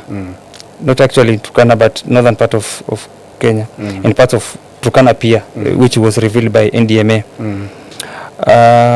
How is the government trying to make sure kwamba they are able to mitigate such a kind of thing, the problem that eco? Okay, the first is it, do we have the problem with anger in Turkana? Yes. Let me start with that. Do we have the problem of anger in Turkana? And then what is the government doing to make sure kwamba they're able to mitigate it? Sofari, as I mentioned, yes, we have the problem. And matters climate change ni kitu ambayo kwanza watu wetu wanafaa kuelewa. Yeah. Kwamba kuna shida, tutazidi kupitia hizi shida iwapo hatutakuwa deliberate on the efforts and strategies ambazo tunaweka in place. Okay, Because some of these problems like drought, does the county government have a long-term plan to be able to solve this problem? I understand your question. The question on sustainability, I'm coming to that. You see, kitu kama drought, in a climate language, tunasema it's a slow onset event. You understand? It's not spontaneous. Drought si kama flood, yenye ina then the ime flood. Drought, it's a slow onset event. Ni pole pole, inajimanifest pole pole. Nyasi inapotea, miti inapotea, maji inapotea pole pole mpaka inafika mahali ambapo inafanya nini? Inakuwa emergency sasa. You understand? And Turkana County faces the brunt ya mambo ya climate change. It's a crisis to us. That is no secret. Everyone knows. We've lost farms, traditional farms that we used to farm. Zimekuwa colonized by Prosopis juliflora, which is mathenke called etrai. It's an invasive species. It has already colonized our farms. It has colonized traditional grazing fields. It has even gone ahead to colonize all the mountains ambazo mbuzi zilikuwa na ng'ombe zilikuwa zinapanda kutafuta nyasi hapo kitambo. So problems zinazidi kuongezeka, zinazidi kuwa mingi, and this is kitu indo sababu unasikia emergency program because watu wanazidi kupoteza wanyama, wanazidi kupoteza mifugo, wakulima wanazidi ku give up because mashamba sasa hazifanyi, maji imepotea, zile irrigation maji ambayo ilikuwa ina support irrigation imeacha ku flow, so there is no more irrigation, food production yield iko chini. So all these problems ndo inatuongoza kwa hizo emergency. You understand? Yeah. And the government has always had set a budget as part of the anticipatory actions. Kwamba, looking at how things are going, we may have an emergency this year. Kunaweza kuwa na shida kwa sababu ya drought. So kumekuanga na hiyo budget. Na hiyo budget, this is in the emergency kit. It's just to support. It's not a long-term program. It's a short-term program meant to cushion farmers from the shocks. That is what I wanted to ask. Like yes, the short term kidogo kwanza, what people are going through something. So hiyo ndio tunawapatianga yenye unasikia MRG, MID, it's ni short term. Yeah. You understand? Yeah. Ni ya kuwa cushion from the situation at that time. Ni kama zile programs ambazo national government pia inakuwa nayo. Unasikianga ofisi ya DC iko na mahindi? Yeah? Si about that. Si MID. Lakini MRG kwa ofisi ya DC. So unaona hii yote so unaona hii yote ni ya kusupport community yetu from the shocks just to pick ya climate change, ya drought. You understand? Yenye imekosiwa na climate change. So kuna hiyo pesa na pia mikakati, what I've spoken about, climate smart agriculture practices that the government is introducing. Easy ni sustainability measures. Government has ambitions to increase acreage of farmlands. Government has ambitions to increase production. If our people are able to produce 105 bags and 105,504 bags of maize, if we continue building their capacity and increase acreage ambayo inafanyiwa farming, so we will produce more food, and at long run tuta reduce hiyo mambo ya emergency. It will end, lakini tutafanya nini? Tuta reduce. You understand? Yeah, of because there is a problem, bro. You need water to do irrigation. You need water to support all this. Unaelewa? So kama saizi maji, if maybe activities upstream of River Takwel zina overwhelm the stream na, so it will affect the downstream people who are doing irrigation at the downstream will be affected, meaning there will be low yield production. Crops ambazo zitaproduce huko chini zitakuwa low. You understand? But will you fault the county at county ndo imesimamisha maji ya River Takwel ndo affect our farmers wa huko chini? You cannot. So some things are happening na ni kwa sababu ya mambo ya climate change ambayo hatuwezi tukabadilisha. Some of the mitigation strategies ambazo tuko nazo ni hiyo. Saizi umesikia governor akisema we are making deliberate efforts to increase our tree cover and the forest cover. I think we are being deliberate on that to increase the forest cover and the tree cover. Can you play that clip again? There's a second clip video ya mambo ya tree cover thing, so that we can just be able to combine them together, as we only have few minutes to go. Yeah. So I think that is that's what people have been having issue now. Let's listen to that clip so that I make people understand why the government is deliberate, why the government is emphasizing on tree planting exercise and increase in the forest cover within the county. It's very important and it's good. Ni vizuri tuweze kuelewa, sisi tukielewa ndo community pia itaelewa. We'll get to understand because don't just look at trees in terms of the number of neem trees that we have. Don't look at forest cover. That you don't. Yeah, you can play the clip. I can still play it, yeah. Or can I play it? Has it worked? Okay.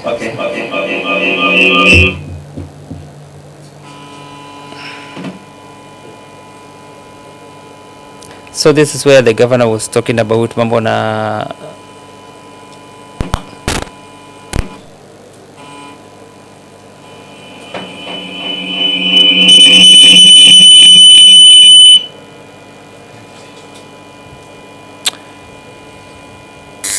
valued at, we also distributed 8 fiber glass pots valued at 140 thousands. 20 communities of Nigeria contributed with per pot and per annum. The total data, the power management contributes to the delivery of optimized constitution across the world. And Turkana is no exception. Is a national government's greening agenda, which seeks to plant 15 billion trees by 2032. My administration has secured 4.8 acres of land in Kanamkemer for tree growing activities. The land will also be used for recreational activities. So far, the county has planted over 3 million trees as part of our climate mitigation efforts. so yeah. Yes, so that is what I was speaking about, that the county is making deliberate efforts to increase our tree cover in line with the national ambitions. You understand? If we are able to meet our nationally determined contribution goals as a county, it will contribute to what the county meets. You understand? Yeah. As a commitment. And as part of the strategies to make sure that we are in the right books and to make sure that tunasonga mbele vizuri. Yeah. The government has made deliberate effort to make sure that every ward, every sub-county has a tree nursery that was the question I was to ask, like now breaking it down. Yes, so we have tree nurseries across almost every ward. It's majorly across, I can confidently say across all the sub-counties, but almost the ambition is to have it in all the wards. And I think Director, you are in that in your department. No, I'm coming to that. Wewe nisikize tu. So the effort hapa ni kuhakikisha kwamba we've increased our tree cover from 3 million probably to a higher number. Unaelewa? And you see the reason as to why the focus is on trees. It's because trees are natural carbon sinkers. Unaelewa? Ya kuemit na kunini. Yeah? Umenipata? Yeah, I get you. Trees ama nimekupoteza? No, I'm getting you. Trees are natural carbon sinkers. Yeah. So zina absorb carbon, enough. zina synthesize, zina sink. Unaelewa? Yeah. So inasaidia in reduction of the greenhouse gases that have been emitted ambazo zina destroy. So the more we have trees, at least the more we are also safe. The more we have trees, the more we are creating a safe society for all of us. You understand? Yeah. Because our problem is the emission of the greenhouse gases. The greenhouse gases zina destroy the ozone layer. Now, according to how you understand, na vile wewe mwenyewe uko in that position, what do you think has to be put, ni effort gani, to what level of effort will people have to put so that we can just be able to change Turkana because we always have this mind of like we cannot be able to. Initially we say kwamba tutakuwa na lami Turkana. I think you understand, we used to travel for I don't know 3 days or something, yeah. But then all of a sudden it just happened. It can happen. So something that we thought was so difficult, it can happen. But I also think the same can happen in Turkana, especially with the trees planting and all that. Are there some of the ways you think, kwa sababu kwa hiyo ofisi, you think ya kwamba if we can be able to do a specific kind of a way, tutakuwa tumeachieve like changing Turkana for into something Sofari, you know, the first thing ni kuelewesha watu wetu kwanza umuhimu wa miti. Why are these trees important? Huh? Why do we encourage them not to cut down indigenous trees? Why is our focus on you know, if they have to desperately adapt to the changing weather patterns and the climatic situation, why are we encouraging them to maybe, if they have to cut down trees, wakate prosopis ambayo ni invasive species, unaelewa, as a sustainable way of managing. Bibu summarize na niko na question moja before wewe unangoja sije kujibu hata hii. Time measure. The time is already off, but I'll be giving him few more minutes. So I'm telling you, our people, ile kitu because there's still one question ya tutakuja ya governor UDA or ODM tutakuja. So ile kitu tunasema ni muhimu kwanza ni climate education. This is what I want our people to understand, because this is where we get it wrong. Hapa watu wetu wakielewa, we will be very safe.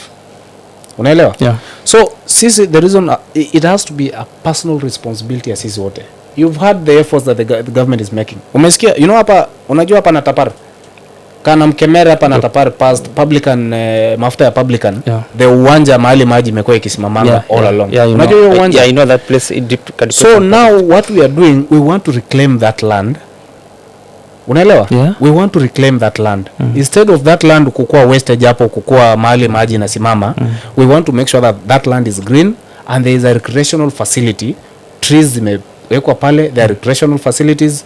People can go and rest during the day. You understand? Yeah. Just like other cities are designing ways to have recreational parks. Yeah. So that is the ideal place that we've identified. Instead of wasting that land, we want to reclaim that land, rehabilitate it, and make sure that it serves the purpose.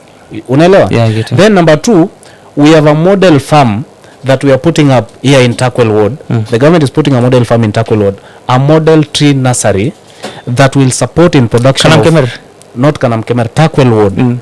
So that will support in production of tree seedlings, food tree seedlings and other indigenous species ambazo zinafanya vizuri in our environment. So that we can have even a different one. So that we can have our farmers along River Takwel planting food trees in their farms along the river and all that to support in diversification of livelihoods and all that. So all these efforts the government is putting in place, 1, to cushion our people, 2, to build their resilience, 3, is supporting the mitigation efforts. So what is the government that is what the government is doing. So it is upon us as a people now to look into this problem as a problem that requires you know, a collective approach. What are you doing as a person? You as a community member, as a Turkana, what effort are you making? We've made sure that there are trees in your wards. There are tree nurseries that are working. People have been employed. Young people are working at nature-based solutions supporting the production of these tree seedlings. Our women have been employed in supporting the production of the seedlings.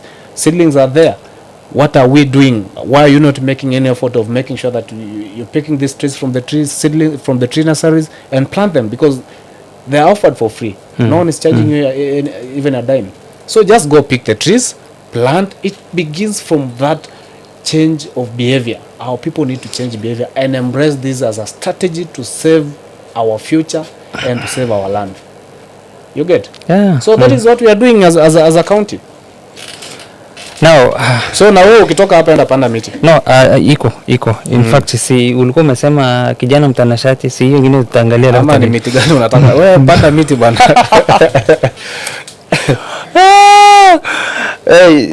Wasikia hiyo?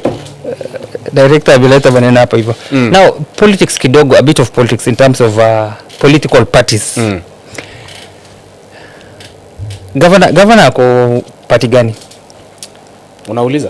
Unajua sasa hiyo ni swali I'm also I'm asking you. Chama ni moja. Yeah, chama ni moja. Chama ni UDA.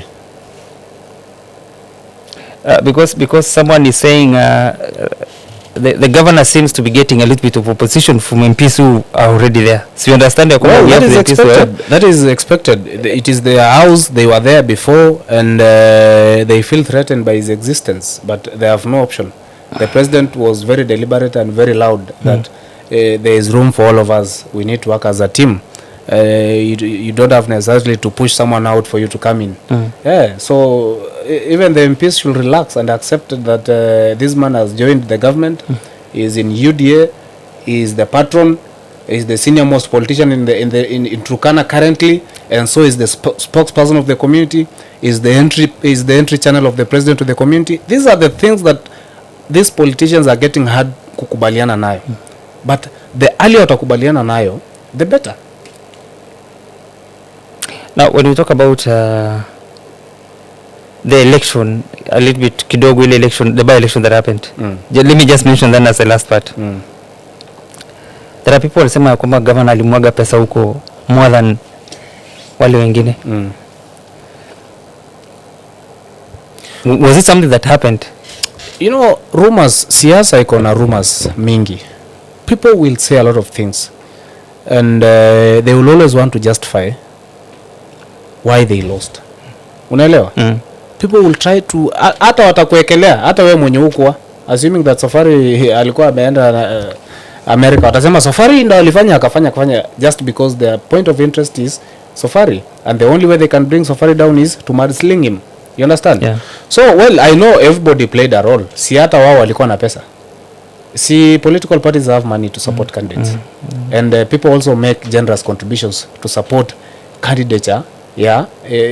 Candidature, the people they are attached to.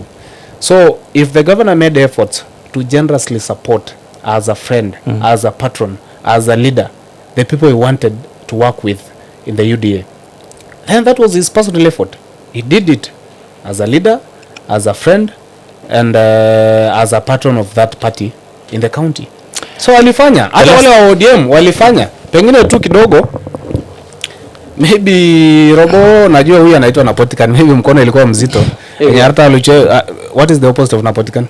Sijui sasa. Tuseme aje wewe. No, because you want me to say that word. Si wewe pe Napotikan. What is the opposite of Napotikan? Ebenakanya. Nakodokan. Sasa tuseme nakodokan. So these are the guys koditonga kan, unaelewa? Koditonga kan alafu atakutonga tai. So that is the difference. Are you chela kan angate tau luchelo koditonga kan koditonga tai. You know, things cannot work. Are you planning to join politics in future?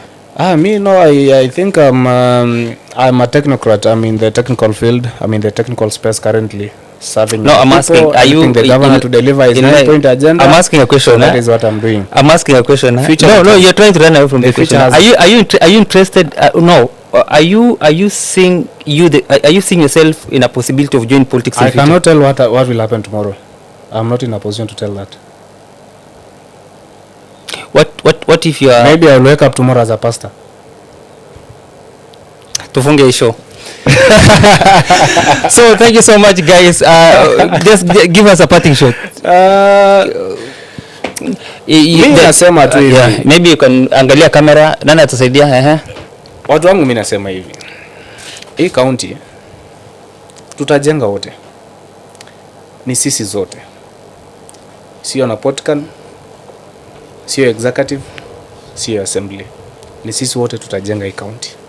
And the only way tutajenga hii county ni kushikana mikono na kukubali kwamba kuna uongozi na kuna muongozo na tufuate ile ruwaza ambayo huyo kiongozi ako nayo kuhusu sisi kama jamii. Kila jamii iko na mfalme mmoja. Kila jamii iko na kiongozi mmoja. Viongozi wanaweza kuwa wengi lakini kuna zaidi yao.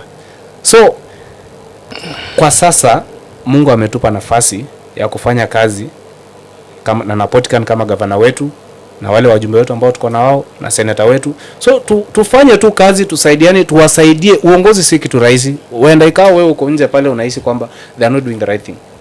But support them to do the right thing. Bring in your ideas. Criticism, constant criticism haiwezi kasaidia. Zile criticism ambazo ziko based on interest, ati kwa sababu hujapatiwa hii unaanza vita, hujafanywa hii ni vita kila saa, haitatusaidia kama jamii. If you mean well for the Turkana community, tushikane mikono tusongeshe hii county mbele. That is my rallying call. Thank you so much guys. I really appreciate for your nini. Leo tumeongea one of the most I think I've been a good listener today more than the other shows. I was hype, I was nini. And Asha, you are the one who said I should not be. And thank you Asha for reminding Sofari that. That was nice. And I like Asha because she points out the issues as they are. Thank you Asha. So thank you. Thank you guys. Nashukuru sana. Thank you so much for being part of this beautiful conversation. Remember that this might be our last show, but I don't know. Wakubwa wanasema ama team wanasema kwamba we still have one more show maybe nini before we end up for Christmas, but all the same I want to appreciate you so much for being part of us. It's been wonderful and it's been nice. Share the live to other people and let's get to here. If you want to have a conversation with us, you can still just inbox us on Turkana County News Online, and then from hapo utaangalia kwamba what do you want to, unataka tulete nani hapa hivi. And Kiyonga, just one last nini. So tulete governor siku moja tupige next story hapa. Governor Ako is very accessible and very available.